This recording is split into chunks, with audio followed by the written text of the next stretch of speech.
1848 से लेकर 1956 तक 108 साल का संघर्ष हुआ हमारे इस महापुरुषों के आंदोलन में। 108 साल का जो संघर्ष है, उस संघर्ष को जानना समझना बहुत जरूरी है। 1848 को ज्योतिराव फुले की उम्र केवल 21 साल की थी और ज्योतिराव फुले अपने ब्राह्मण मित्र के शादी में गए तो जो ब्राह्मण थे उन लोगों ने देखा ज्योतिराव फुले माली जाति के, ओबीसी के, इस व्यक्ति की हिम्मत कैसे हुई कि वो ब्राह्मण के शादी में आए और बराबरी हमारे लोगों की करे। तो इसलिए ब्राह्मणों ने वहां संगठित होकर ज्योतिराव फुले को शादी के बाहर निकालकर खदेड़ दिया, बहुत ज्यादा बेइज्जती की। इस बात का ज्योतिराव फुले के मानी और स्वाभिमानी मन पर बहुत ज्यादा गहरा आघात हुआ और जब गहरा आघात हुआ तो उन्होंने इस पर मंथन किया, चिंतन किया और मंथन और चिंतन के बाद वो इस नतीजे पर पहुंचे कि इस देश में एक व्यवस्था चल रही है, गैर बराबरी की व्यवस्था चल रही है, असमानता को मानने वाली व्यवस्था चल रही है और ये व्यवस्था इंसान का स्वयंभू जो मूल्य है उसको नहीं मानती। इंसान किस जाति में पैदा हुआ है उसके आधार पर उसका मूल्य निर्धारित करती है और इस वजह से मेरे साथ अपमानजनक व्यवहार हुआ। मेरे पुरखे थे, उनके साथ भी मेरी तरह भी ऐसा ही व्यवहार हुआ होगा और यदि मैं इस व्यवस्था को खत्म करने का काम नहीं करता हूं, इस गैर बराबरी की व्यवस्था को खत्म करने का काम नहीं करता हूं, तो आने वाली नस्लों के लिए भी ये ऐसा ही अपमान होता रहेगा। ज्योतिराव फुले ने ऐसा सोचा और ऐसा सोचकर उन्होंने अपना आंदोलन शुरू किया। तब उनकी उम्र 21 साल की थी। तो 21 साल के उम्र का जो नौजवान होता है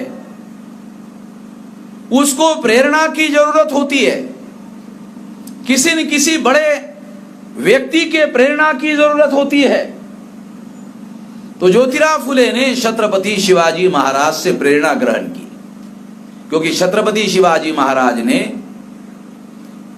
मराठी भाषा में 18 पगड़ जातियों को इकट्ठा किया, शूद्रों अति शूद्रों को इकट्ठा किया। शूद्र यानी पिछड़े वर्ग, वर्ण व्यवस्था में ब्राह्मण धर्म के अनुसार जिन्हें शूद्र कहा गया है वो ओबीसी के लोग हैं, पिछड़े वर्ग के लोग हैं और अति शूद्रों में अछूत है, आदिवासी है और घुमंतु जाति के लोग हैं। ये 3 प्रकार के लोग हैं। पिछड़े वर्ग के लोग वर्ण व्यवस्था में चौथे वर्ण के शूद्र है और ये जो 3 अछूत, आदिवासी और नोमैडिक टाइप के लोग हैं, घुमंतु लोग हैं, ये जो घुमंतु जाति के लोग हैं, ये घुमंतु जाति के लोग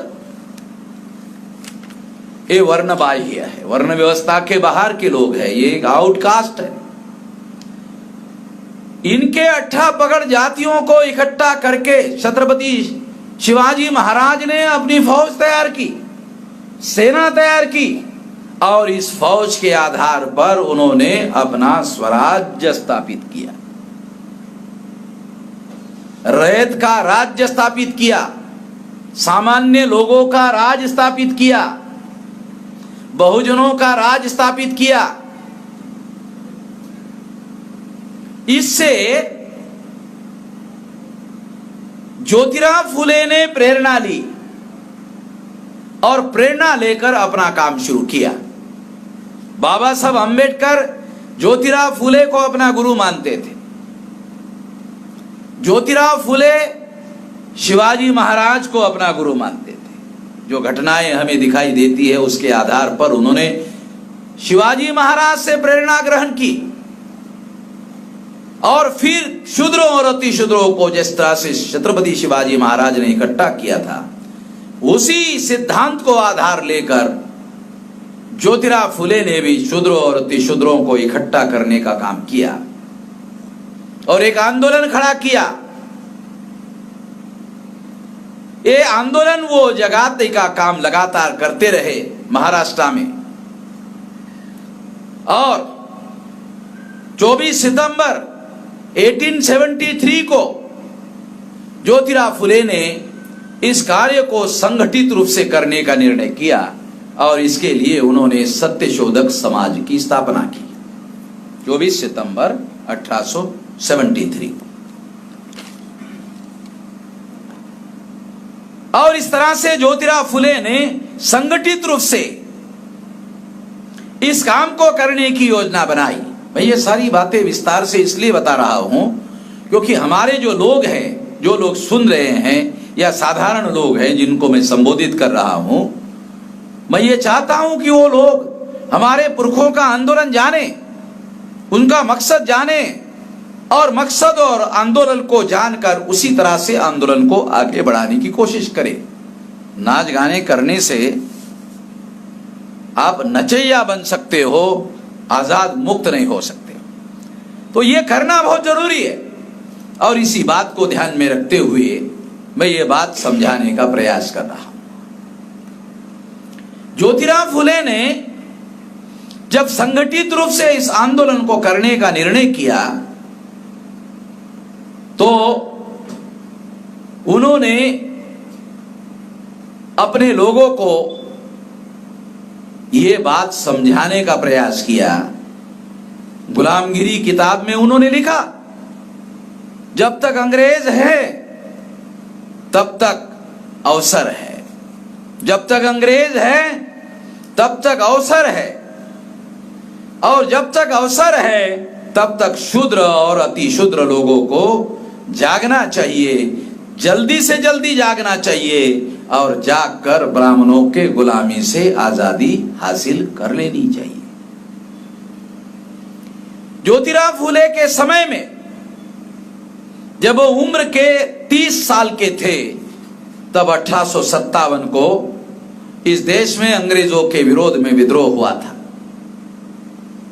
और उस विद्रोह के बारे में प्रथम स्वतंत्रता संग्राम ऐसा इतिहास ब्राह्मण लोग लिखते हैं, मगर ज्योतिराव फुले ने कहा यह भट्ट पांडे लोगों का, ब्राह्मणों का विद्रोह था, इसका शूद्र अति शूद्र बहुजन लोगों से कोई लेना देना नहीं था।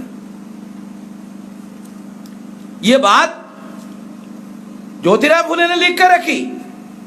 ज्योतिराव फुले ने इस आंदोलन को प्रथम स्वतंत्रता संग्राम मानने के लिए इनकार किया।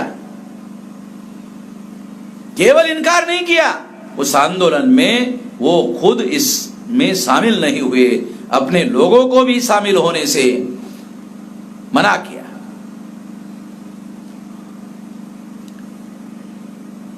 ये जानना, ये समझना बहुत जरूरी है। 1857 के बाद 1860 को ये आंदोलन अंग्रेजों ने विफल कर दिया क्योंकि ये जनता का आंदोलन नहीं था, ये रजवाड़ों का आंदोलन था और ब्राह्मण तात्या साहब टोपे और बहादुर शाह जफर जो मुगल खानदान का आखिरी राजा था, इनके साथ मिलकर ये विद्रोह किया गया था। अंग्रेजों ने देखा यह आंदोलन जनता का आंदोलन नहीं है, इसलिए इस आंदोलन को कुचलने में उन्होंने देर नहीं लगाई। जब ये जनता का आंदोलन नहीं तो बहुत आसानी से कुचला जा सकता है, कुचल दिया और कुचल कर अंग्रेजों ने कंपनी राज समाप्त कर दिया और डायरेक्ट अंग्रेजों का राज शुरू हुआ। पहले इस देश में कंपनी का राज था।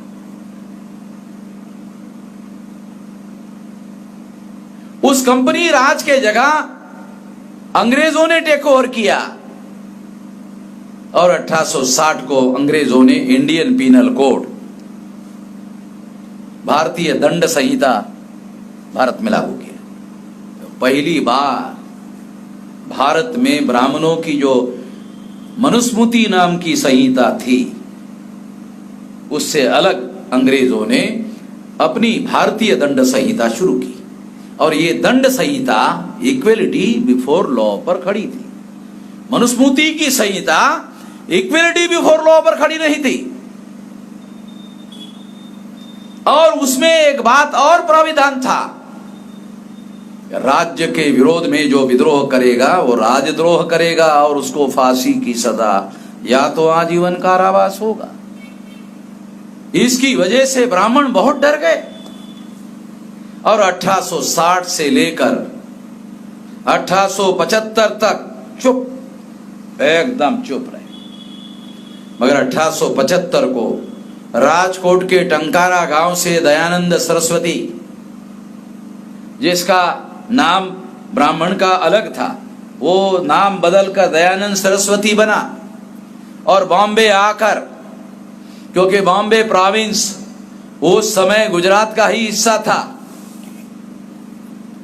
तो गुजरात भी बॉम्बे प्रोविंस में था, ये भी इलाका था, बड़ा राज था सयाजीराव गायकवाड़ का।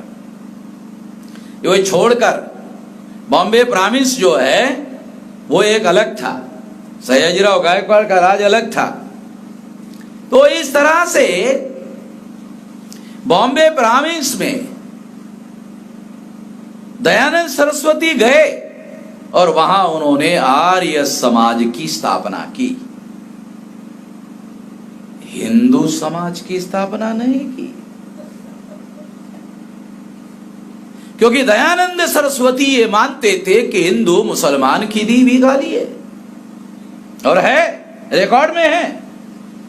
जो भी डिक्शनरियां ब्राह्मणों ने लिखी उस डिक्शनरियों में लिखा हुआ है, और वो डिक्शनरियां हमारे पास है। अगर ब्राह्मण ने उसमें से निकाल भी दिया होगा तो पुरानी डिक्शनरियां हमने रिकॉर्ड में रखी हुई है। हाँ, और सत्यार्थ प्रकाश में भी ये लिखा हुआ है कि हिंदू मुसलमान की दी हुई गाली है, और ये गाली हमें बर्दाश्त नहीं है। ये बात दयानंद सरस्वती ने कही, इसका मतलब है दयानंद सरस्वती नाम का ब्राह्मण हिंदू शब्द का विरोधी था। जब 1875 को आर्य समाज की स्थापना की तो ब्राह्मण दूर से देख रहे थे कि अब अंग्रेज इसको पकड़ेंगे और इसको फांसी की सजा सुनाएंगे, मगर ऐसा हुआ नहीं। अंग्रेजों ने ऐसा नहीं किया। फिर भी डर के मारे ब्राह्मण 10 साल तक राह देखते रहे, और 1875 से लेकर 1885 10 साल राह देखा, और देखने के बाद फिर नासिक में नहीं, बॉम्बे में उन्होंने राष्ट्रीय कांग्रेस की स्थापना की। चटर्जी, मुखर्जी, बैनर्जी, गोखले, तिलक, आगरकर, इन ब्राह्मणों ने राष्ट्रीय कांग्रेस की स्थापना की। उस समय की भाषा में नेशनल कांग्रेस को मराठी में और हिंदी में राष्ट्रीय सभा कहा जाता था, राष्ट्रीय सभा।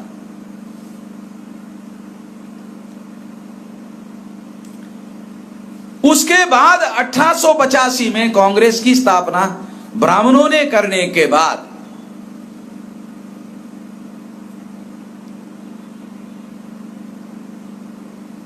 ब्राह्मणों ने ज्योतिराव फुले को कांग्रेस में आने का न्योता दिया।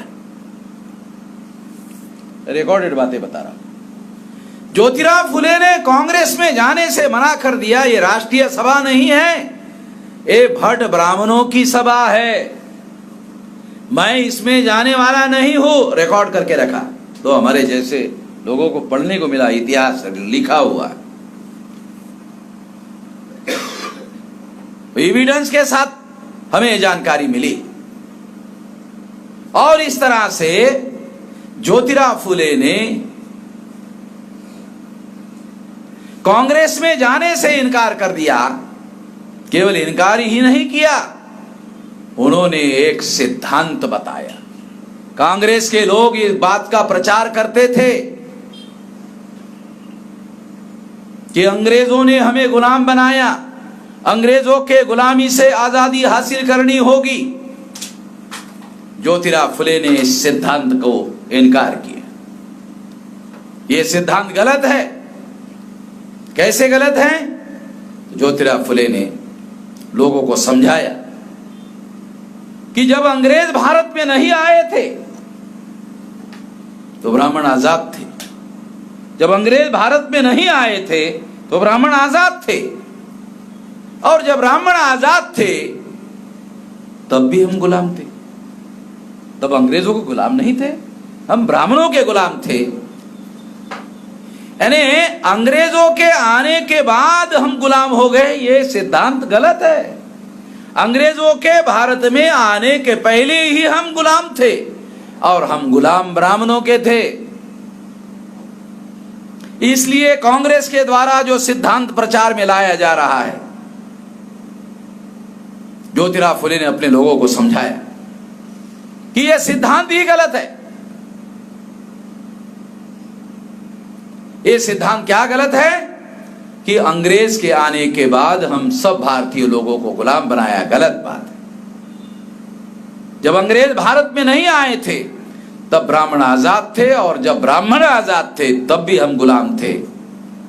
बाद में अंग्रेज आए, अंग्रेजों ने ब्राह्मणों को गुलाम बनाया।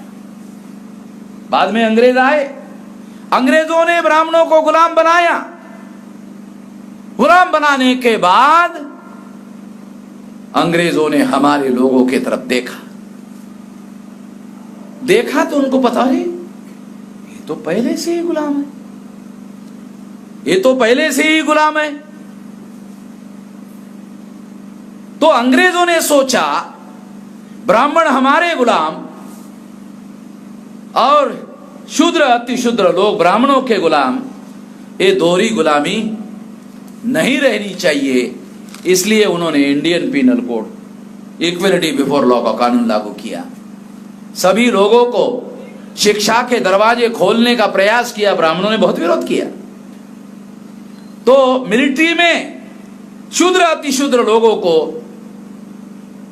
अंग्रेज लोग भर्ती करते थे, उनके बच्चों के लिए कंपलसरी एजुकेशन था। बाबा साहब अम्बेडकर के पिता मिलिट्री में थे, इस वजह से बाबा साहब अम्बेडकर को पढ़ने का अवसर मिला। तो ये कहा जा सकता है कि जो पलासी की लड़ाई है, उस पलासी की लड़ाई ने बाबा साहब अम्बेडकर का निर्माण किया। अगर अंग्रेज जीत नहीं गए होते, पलासी की लड़ाई में अंग्रेज जीत गए और अंग्रेजों के जीतने से भारत गुलाम हो गया। अंग्रेजों के जीतने से भारत गुलाम हो गया, मगर अंग्रेजों के जीतने से अंबेडकर का निर्माण हुआ। बड़ी कॉन्ट्रडिक्टरी बात है। अंबेडकर का निर्माण हुआ तब तो हम बोल रहे हैं, तब तो हमारा निर्माण हुआ। मैं आप लोगों को हिस्टोरिकल बातें जो है थोड़ी समझ में आ जाए। जय जयकार करना अलग बात है, ये जो बात कह रहा हूं इसको समझना दूसरी बात है।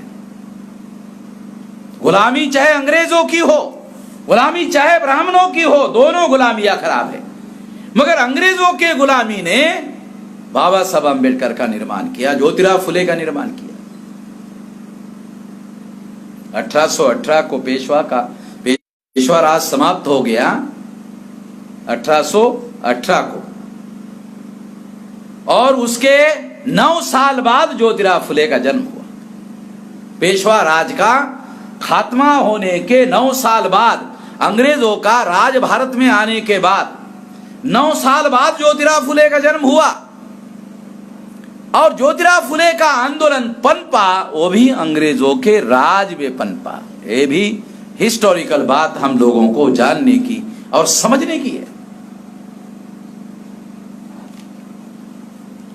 और इस तरह से ज्योतिराव फुले ने यह सिद्धांत स्वीकार किया और इस सिद्धांत का प्रचार किया कि अंग्रेजों के आने के पहले ब्राह्मण आजाद थे, और जब ब्राह्मण आजाद थे तब भी हम गुलाम थे। अंग्रेज बाद में आए, अंग्रेजों ने ब्राह्मणों को गुलाम बनाया, और जब अंग्रेजों ने ब्राह्मणों को गुलाम बनाया तब ब्राह्मण अंग्रेजों के गुलाम हो गए और हम गुलामों के गुलाम हो गए। हम गुलाम नहीं थे, गुलामों के गुलाम थे। इसलिए ज्योतिराव फुले के सामने यह संकट था कि हम अंग्रेजों की गुलामी समाप्त करें या ब्राह्मणों की गुलामी समाप्त करें। तो इमीडिएट स्लेवरी ब्राह्मणों की थी, उस स्लेवरी के बाद अंग्रेजों की गुलामी थी, पहले ब्राह्मणों की गुलामी थी। तो ज्योतिराव फुले ने निर्णय किया कि यदि मैं ब्राह्मणों के आजादी के आंदोलन में हिस्सेदारी लेता हूं तो अंग्रेज आजाद हो जाएंगे, मेरी मदद से, मेरे समर्थन से अंग्रेज चले जाएंगे और ब्राह्मण आजाद हो जाएंगे। और अगर ब्राह्मण आजाद हो गए तो ब्राह्मणों के आजाद होने के बाद क्या वो लोग हमारे लोगों को आजाद करेंगे? ये सवाल ज्योतिराव फुले ने अपने मन के सामने खड़ा किया और इसका जवाब उन्होंने खुद दिया। ब्राह्मण हमें आजादी देने वाले नहीं है और इसलिए हमें पहले ब्राह्मणों के गुलामी से आजादी हासिल करने का काम करना चाहिए। इसलिए ज्योतिराव फुले ने यह निर्णय किया। ये निर्णय है आधुनिक भारत में परिवर्तन लाने का। अगर ज्योतिराव फुले ने इतना दूर तक असर करने वाला फैसला नहीं किया होता तो बाबा साहब आंबेडकर को राह नहीं मिलती। और बाबा साहब आंबेडकर ने जो राह पकड़ी वो ज्योतिराव फुले ने निर्धारित जो रास्ता था उसी रास्ते पर आगे बढ़ने का काम उन्होंने किया। तो इस तरह से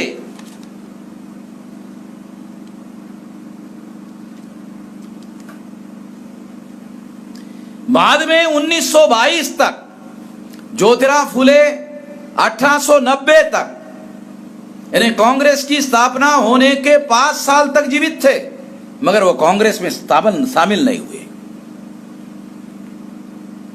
1890 को ज्योतिराव फुले का मृत्यु हुआ। कांग्रेस की स्थापना होने के 5 साल तक जीवित थे, कांग्रेस में शामिल नहीं हुए। जो हमारे एससी एसटी ओबीसी के लोग कांग्रेस के पीछे चक्कर काटते रहते हैं, उन गधों को मैं ये कहना चाहता हूं कि अपने महापुरुषों से प्रेरणा लो, जिनके आंदोलन की बदौलत हम लोगों को हक और अधिकार मिले। जो लोग पिछलग्गू बनकर रहते हैं उन लोगों के लिए।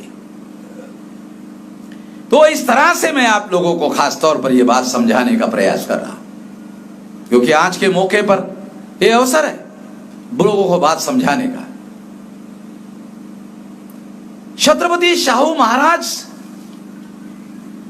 का आंदोलन भी ज्योतिराव फुले के लाइन पर ही था, वो भी कांग्रेस में शामिल नहीं हुए। बाल गंगाधर तिलक शाहू महाराज के पास गए थे कि आपके जैसे लोकप्रिय राजा अगर आंदोलन में शामिल होते हैं तो आजादी जल्दी मिलेगी।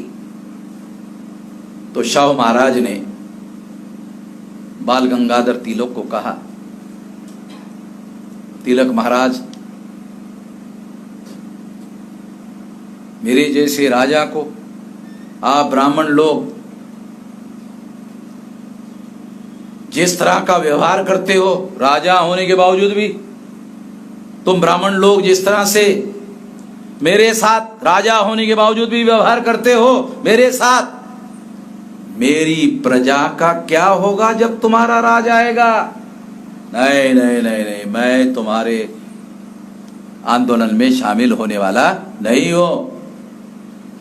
शाहू महाराज ने भी उसी रास्ते पर अमल किया और वो राष्ट्रीय स्तर की पॉलिटिकल पार्टी बनाना का उन्होंने सारा प्लान बनाया था।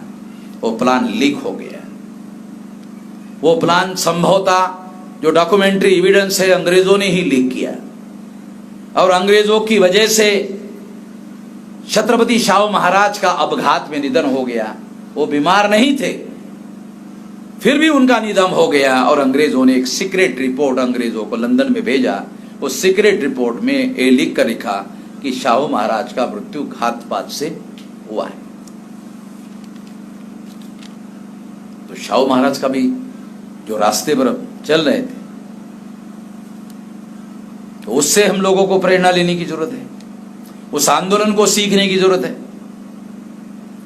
उसके बाद बाबा साहब अम्बेडकर ने 1916 से लेकर 1956 तक 40 साल तक आंदोलन चलाया। तो 1916 से 1927 तक उनका एक पहला फेज है। इस फेज में बाबा साहब अम्बेडकर क्या कर रहे हैं? तो ब्राह्मणों को, जो इस समाज के नेता थे, उनको वो मांग कर रहे हैं, उनको वो मांग कर रहे हैं कि हमें बराबरी के अधिकार दो। और इसी के तहत उन्होंने चौधार तालाब का सत्याग्रह किया। ब्राह्मणों ने उनके लोगों की बहुत पिटाई की। चौधार तालाब के सत्याग्रह में उनके लोगों की बहुत पिटाई की। पिटाई करने के बाद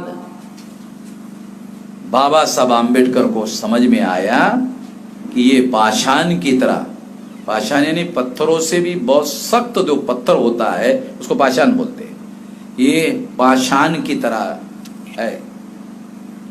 जो ब्राह्मणों का बनाया हुआ समाज है, ये पाषाण की तरह है, ये सख्त पत्थर है। अगर हम उस पत्थर पर अगर अपना माथा टकराने का काम करें तो पत्थर का नुकसान होने वाला नहीं है, हमारे ही माथे का नुकसान होने वाला है।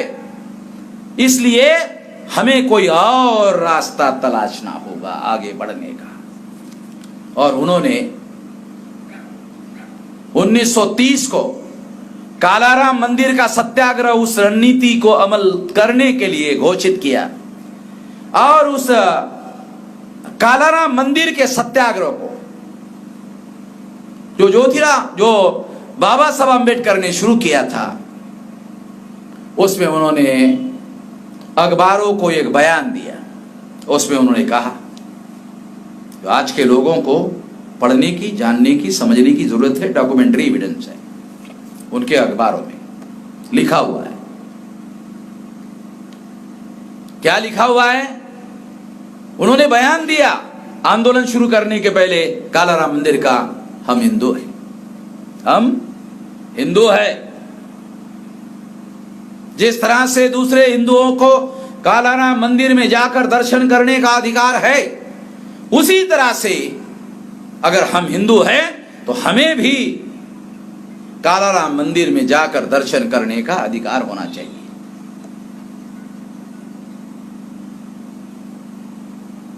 और आंदोलन शुरू हो गया। कालाराम मंदिर के ट्रस्टियों ने आंदोलनकारियों पर पत्थरे फेंके, सर फोड़े, बाबा साहब अम्बेडकर को भी पत्थर लगा। और इस तरह से पत्थर खाए हुए जो लोग थे उनको वो मैदान में लेकर गए। मैदान में लेकर जाने के बाद सारे लोग लहूलुहान थे, पत्थर खाए हुए थे, लोहा गर्म था और गर्म लोहे पर हथौड़ा मारने का उन्होंने देखा समय आ गया है। तब उन्होंने कहा यदि हम हिंदू होते, पहला बयान था हम हिंदू हैं, दूसरे हिंदुओं को कालाराम मंदिर में जाकर दर्शन करने का अधिकार है, हम भी हिंदू हैं, हमें भी दर्शन करने का अधिकार होना चाहिए।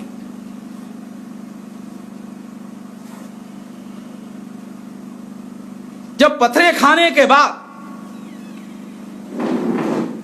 लोहा गर्म था, मैदान में लोग बैठे थे और बाबा साहब ने कहा यदि हम हिंदू होते तो कालाराम मंदिर में जाके दर्शन करने का हमें अधिकार होता। कालाराम मंदिर में जाके दर्शन करने का हमें अधिकार नहीं दिया, इससे सिद्ध होता है हम हिंदू